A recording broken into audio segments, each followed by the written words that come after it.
Hey guys, welcome to my channel. In this video, I'm going to answer a support group question. So I'm just going to go ahead and jump into that. And she says, for the most part, I'm getting over the situation with my ex, but every now and again, such as today, I get flashbacks or see more clearly how I was being used, and it gets me so angry all over again. I want to reach out and punch that person's throat, to say the least. I'm just going to paraphrase that. And then she says, journaling, etc., usually doesn't get the feelings of anger out enough. Okay. And then she says, it's like I feel like I have to tell him or it won't go away. But I've been no contact for 7 months. How do you deal with these type of emotions? And what do you recommend to help them subside and go away so the anger doesn't fester? All right. So I did make a 3-part series on anger, and I am going to recommend the survivor do watch those videos. All right. For starters. So I'm not going to talk about everything that I went down or bulletins from those videos. I'm going to try to talk about some other aspects perhaps that I may not have touched on. All right, so let's just start from the beginning of her questions.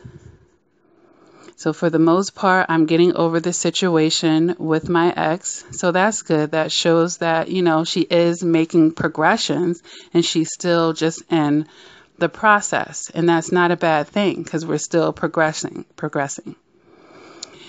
And then she says, but every now and again, such as today, I get flashbacks or see more clearly how I was being used.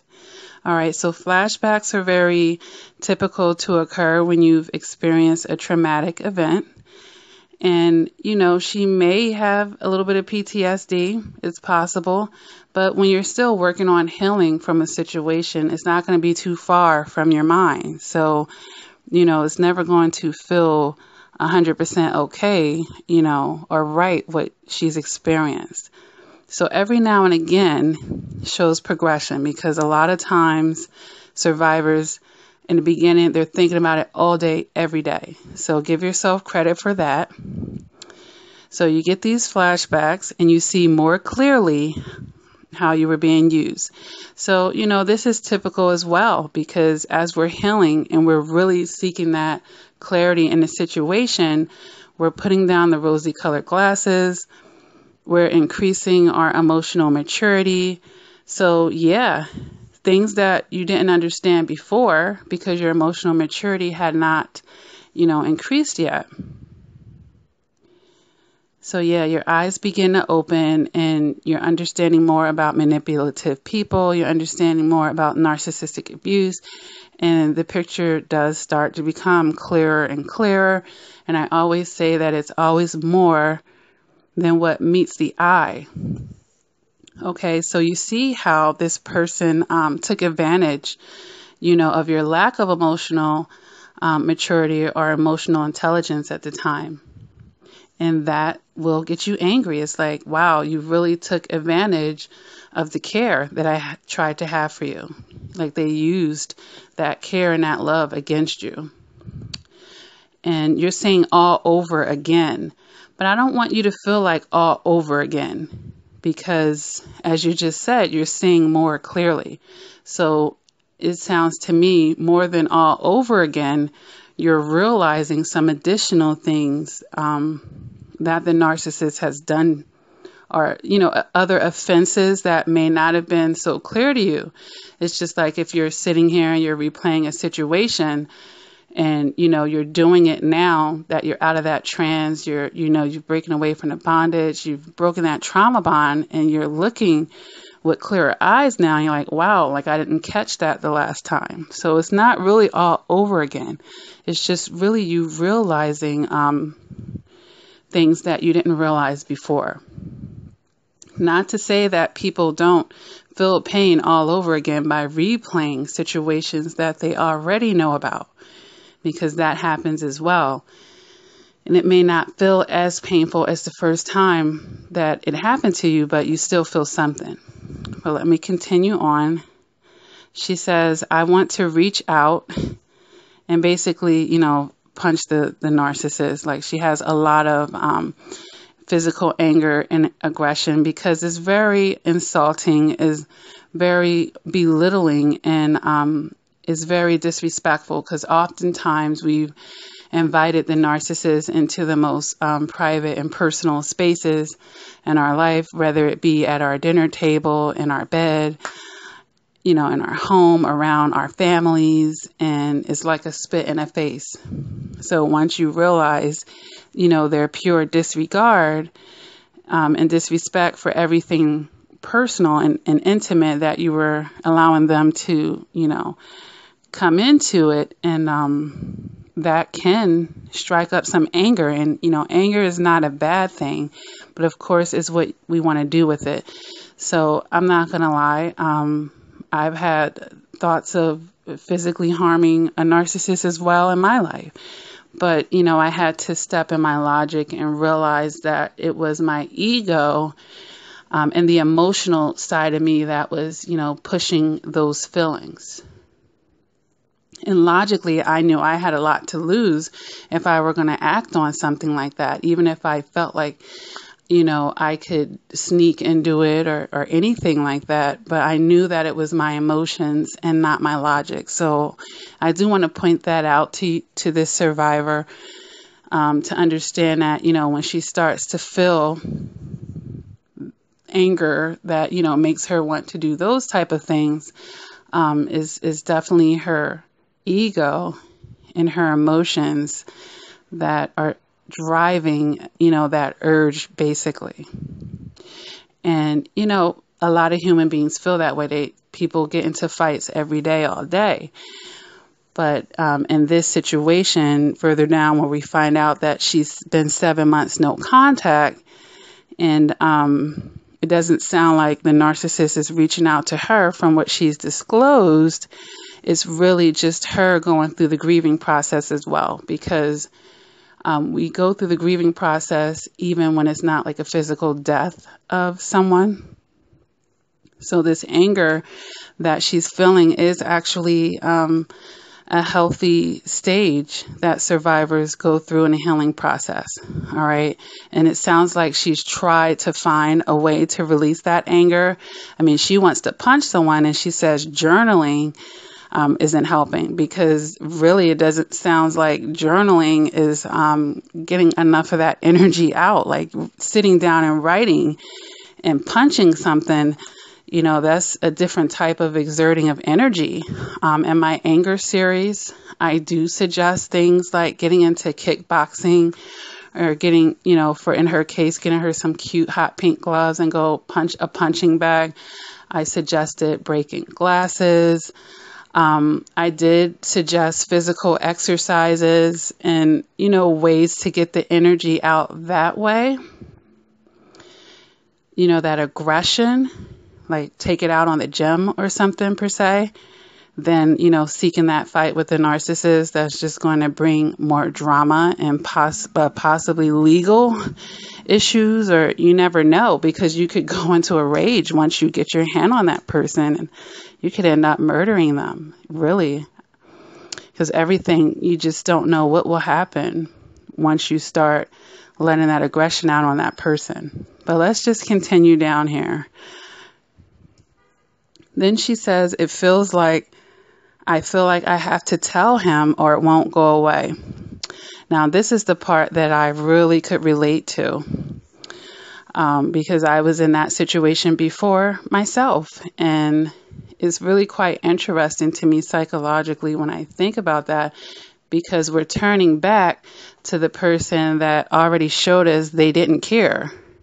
And when we go and express our enlightenment, or we go and express, I know what you did, or, like it's going to make them accountable, like they're going to accept accountability, like they're going to suddenly care.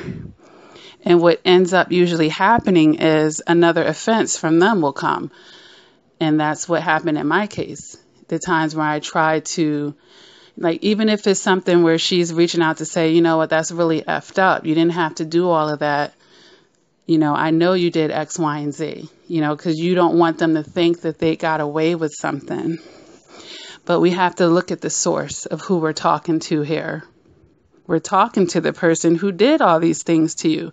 So, you know, their moral compass is, you know, below hell at this point. They really don't care.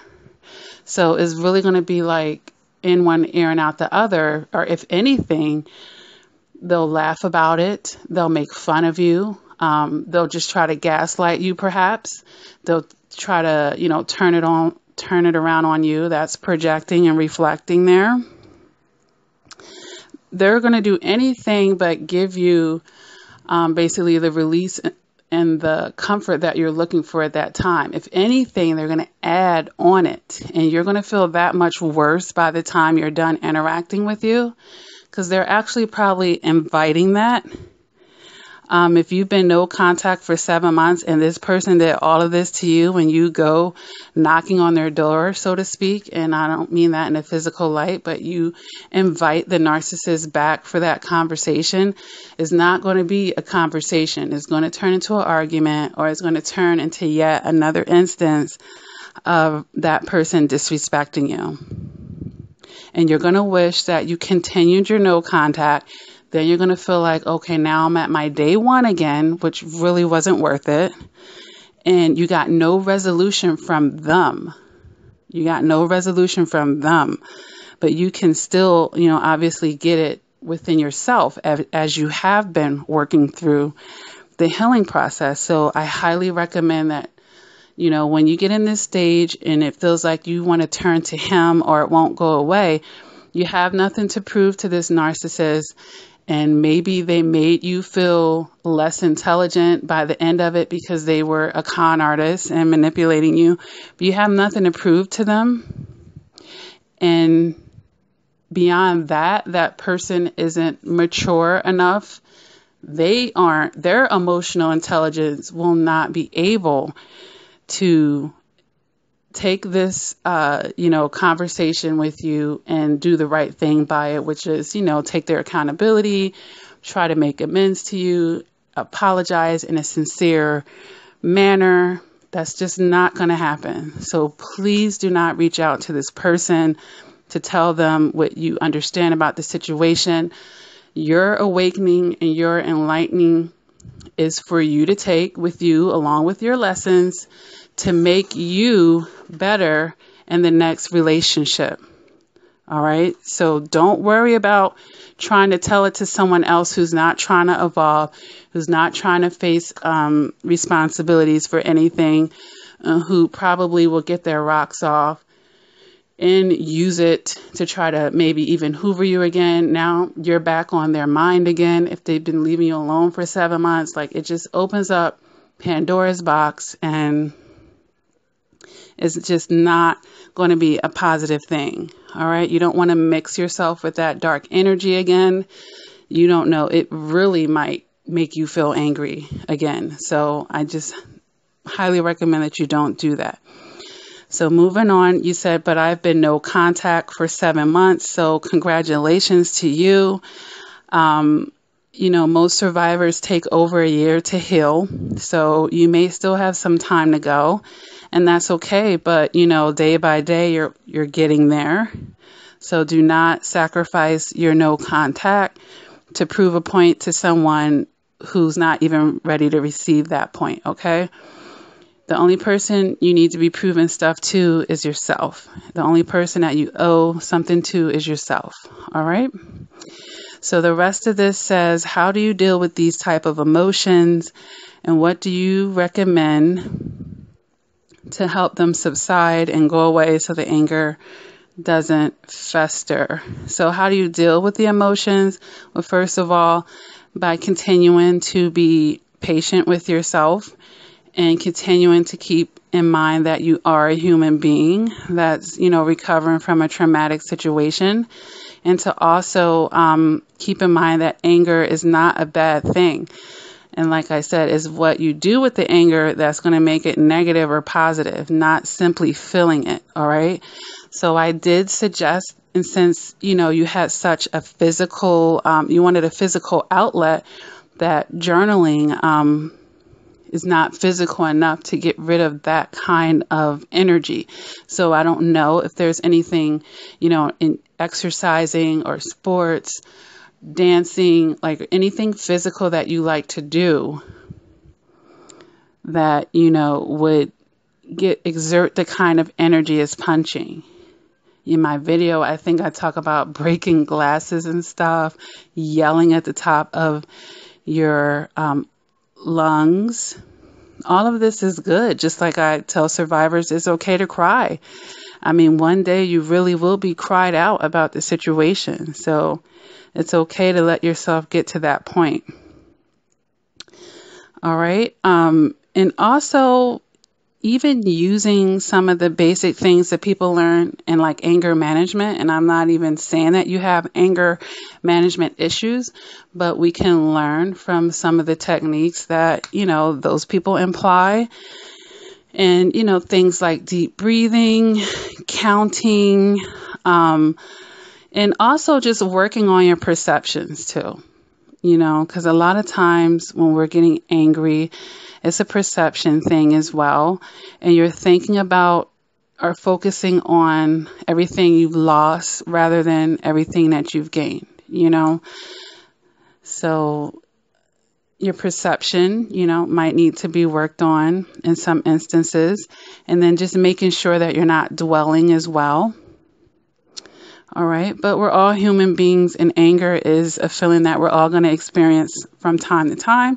It's just, understanding that that's stemming out of your emotions, and let your logic take over as soon as possible so that you don't do things that you will be angry about yourself later on for doing once you come off of, your emotions. All right. So, some people need to go for a walk, get some fresh air. Maybe you have something positive you can listen to, like this video, since I just personally made that for you. And it can just be that reason, that positive, logical reasoning to help you not cross over into, a space that would end up hurting you, where you're making emotional decisions that will come back to bite you in the butt. All right. So, and as far as festering, if something is festering in your anger, I would highly recommend you just logically look at that situation. And again, focus on your perceptions and make sure you're not having tunnel visions, because I'm sure through all of this pain, a lot of beauty has come out of it for you as well. And it's some rough, hard lessons that you needed to learn. And maybe it was a harsh delivery or a harsh experience to get you there. But, now that you're out of resistance and you're taking that accountability and you're working on yourself, you won't have to relearn this again. And know that you're not alone. You're not the only one. Millions and millions of people have experienced narcissistic abuse, myself included. And, I've had worse thoughts than even punching the narcissist in the face. So you can watch my videos to hear about that. But, just so that you know that life in the universe is not just picking on you, and that you're just isolated in this journey, going through all this pain, and nobody else. I don't want you to feel that. All right. So I hope that this helps answer your questions. And, I have a lot of videos, and I think I created a playlist for anger after narcissistic abuse. I highly recommend. It has the 3 anger videos and all of the other ones. I highly recommend you get into that. I highly recommend also that you watch my spiritual cleansing video, because, maybe there's some of that energy still around you in the places you may have let that narcissist in. And in that video, I talk about ways where you can kind of cleanse the atmosphere of that other person's energy. Now that you've worked on your mental, there's other things that you can do as well to help lighten the vibe and energies around you. I don't know if you meditate. I don't know if you pray, but those things also help as well and help you recenter, when you start feeling these things. All right. All right. And if you still have a hard time after all of that, I do recommend some coaching for you. And I do offer that over the phone. I do Skypes and FaceTimes. I have email coaching. I have mobile text support as well. You can go on my website, www.lakiacrawford.com, to find out about that. And that goes for anybody that's listening, that's having a hard time, understanding the root of their angers or working through their emotions while healing through narcissistic abuse. All right, so if this video resonated with you, feel free to hit that like button. If you haven't done so already, please feel free to subscribe to the channel, hit the bell so that you're notified when I make uploads. I do put things into playlists. I do always recommend the motivational playlist for survivors of narcissistic abuse. And that helps you for the days that you're feeling triggered, such as this survivor right here, the days you don't want to get out of bed. If you feel like you're starting to feel depressed or you're in a depressed mode, it'll help you with that, because I always tell survivors, depression is really about perceptions here. And a lot of times we get that tunnel vision. We're only thinking about the things that went wrong. And of course, the things we think about grow in our lives, and then we can't see the whole picture of everything else that we should be grateful for, and that's going right.